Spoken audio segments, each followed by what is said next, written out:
Un journaliste sur deux en communauté française déclare qu'il n'a ni le temps ni les moyens de faire son travail correctement. Alors c'est un constat dramatique pour les professionnels comme pour le public. Je pense fondamentalement que le travail des journalistes aujourd'hui est de plus en plus difficile. C'est la course à l'information, à celui qui lâchera l'information le plus vite. Et donc évidemment, le journalisme d'investigation devient quelque chose de plus difficile, qui prend plus de temps et qui ne peut pas toujours être financé en fonds propres par les éditeurs de presse.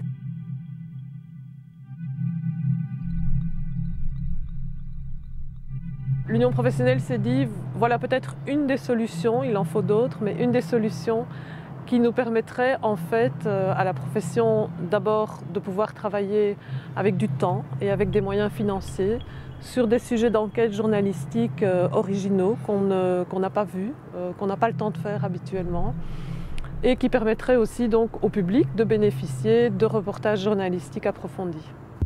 Le gouvernement de la communauté française a voulu apporter une réponse. Je ne sais pas si c'est la meilleure, mais en tout cas, quand on voit, après 1 an d'existence, le bilan de ce qui a été fait, je crois que c'est une réponse adéquate à une demande qui nous était faite à un moment donné. Alors, pour sa première année de fonctionnement, le fonds a disposé de 250 000 €. Et nous espérons bien, dans les prochaines années, monter en puissance parce qu'en fait, on se rend compte que ces montants ne sont pas suffisants pour couvrir la demande. Les journalistes introduisent beaucoup de projets d'enquête, de reportage et malheureusement, le fonds ne peut pas satisfaire toutes les demandes. Au sein du fonds a été créé un jury qui est composé de journalistes indépendants et reconnus pour leur indépendance. Et ce jury se réunit tous les trimestres. D'abord, chaque jury cote séparément le projet et les projets introduits et ensuite les jurés croisent leurs cotations. Donc l'idée c'est d'avoir en fait une cotation objective des projets. Ensuite, le jury attribue aux projets qui sont sélectionnés par lui les montants qui sont sollicités par les journalistes pour réaliser les reportages.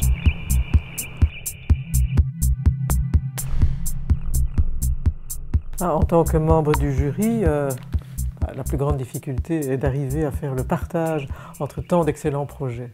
Ils sont en général extrêmement bons, très fouillés, d'autant que la sélection a déjà été faite auparavant, donc sur les critères de recevabilité. Donc notre travail est vraiment d'analyser la teneur journalistique, de recherche donc intellectuelle, profonde du sujet proposé. Il faut être suffisamment nuancé, il faut avoir une vue d'ensemble en même temps, et il faut réfléchir chacun a des critères d'évaluation. C'est pour ça que le questionnaire est finalement extrêmement important à ce point de vue-là, parce que ça nous oblige à vraiment passer en revue soit le caractère exceptionnel, la valeur informative, l'intérêt pour le public de la communauté française, l'originalité, la faisabilité, motivation et investissement. C'est une rigueur qui nous empêche d'avoir une vision simplement sensible ou sentimentale d'un projet.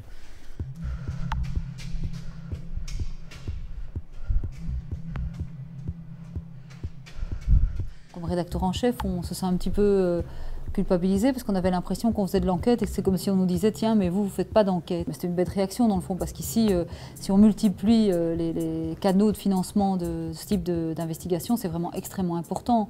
Si aussi il y a un autre endroit que le nôtre qui permet de donner du temps à des journalistes sur des projets qui ont un financement complémentaire, très honnêtement, c'est un plus pour nous.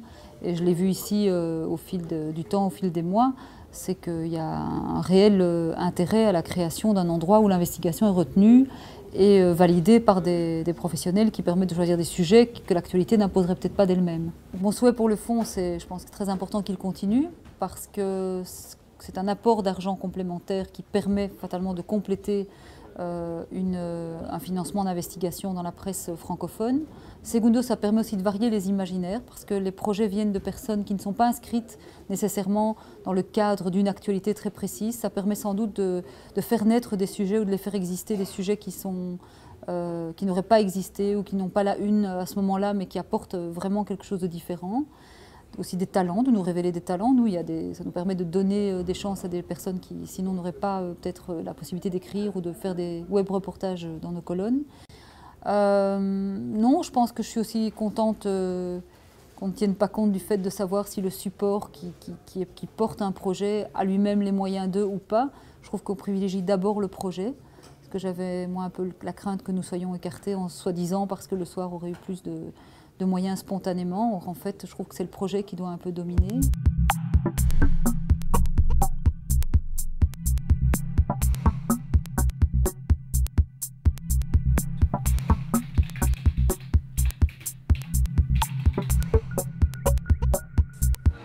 « 1948 marque le cinquantenaire de la création du chemin de fer Matadi à Léopoldville.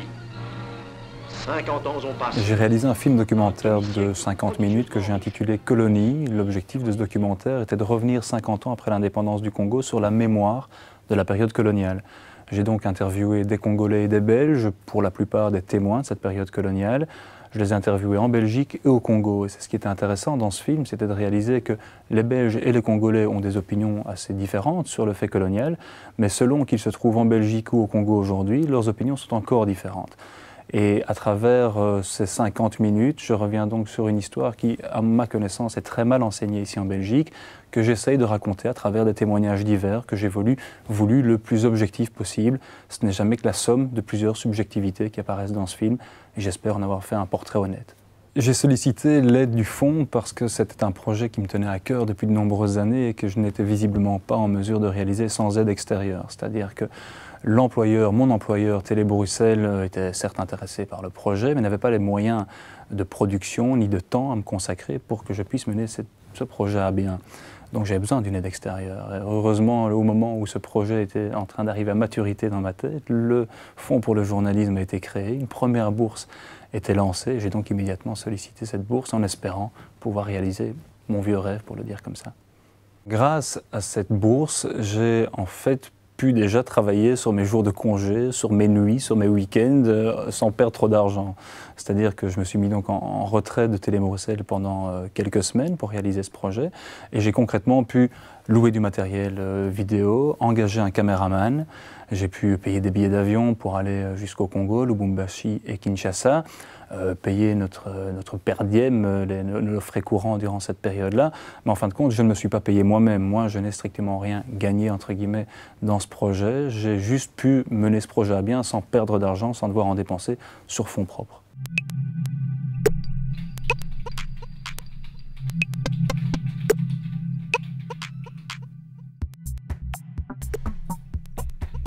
En fait, la bourse, pour parler un peu trivialement, m'a permis de faire ce reportage dans les conditions que je voulais le faire. C'est-à-dire qu'il fallait consacrer beaucoup de temps, mais moi je fais ce métier aussi, ce n'est pas un hobby, c'est un travail. Donc à la fin du mois, je dois payer mes factures comme tout le monde. Donc si je dois aller 15 jours dans le Parc Royal ou bien à Charleroi pour avoir la photo qu'on attend dans un magazine comme Paris Match, il fallait que je puisse me dire « Ok, je fais cela, je peux vivre aussi de mon travail ». Concrètement, le fonds m'a permis de travailler et de vivre, quoi. Voilà, donc j'ai fait une enquête et pour cela j'ai obtenu un salaire qu'il n'aurait pas été possible d'obtenir dans l'univers des médias qui est pourtant ce qui devrait générer mes revenus. Et bien concrètement, le fonds m'a permis de travailler dans la dignité, simplement. J'ai dû apporter à Frédéric ce qu'il avait trouvé dans ses dossiers par son enquête de longue haleine. J'ai dû y apporter de l'image. Et en fait, ce genre de dossier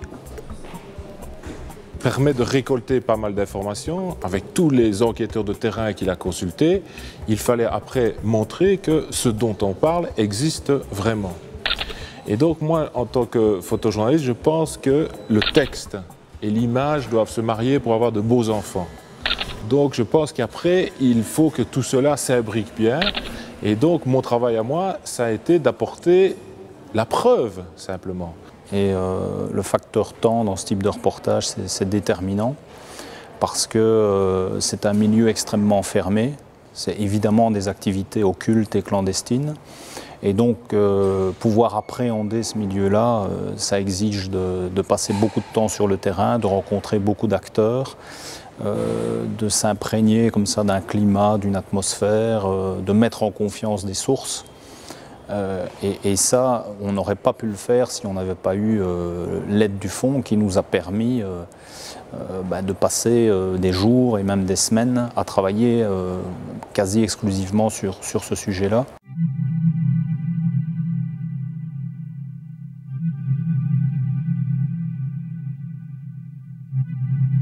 J'encouragerais n'importe quel confrère ou consoeur à faire appel au Fonds pour le journalisme si il ou elle a un projet neuf ou un vieux projet qu'il ou elle a envie de réaliser, parce qu'on peut réellement, grâce à l'aide de ce fonds, aboutir à des produits finis qui semblent irréalistes au départ, sans cette aide extérieure. Cette aide extérieure existe, la solliciter ne coûte rien, et l'obtenir permet tellement de choses que j'encourage vraiment quiconque à faire appel à ce fonds.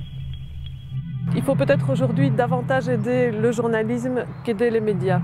Aider la profession à réaliser des sujets longs, mais aussi à faire en sorte d'enrichir l'offre journalistique en communauté française.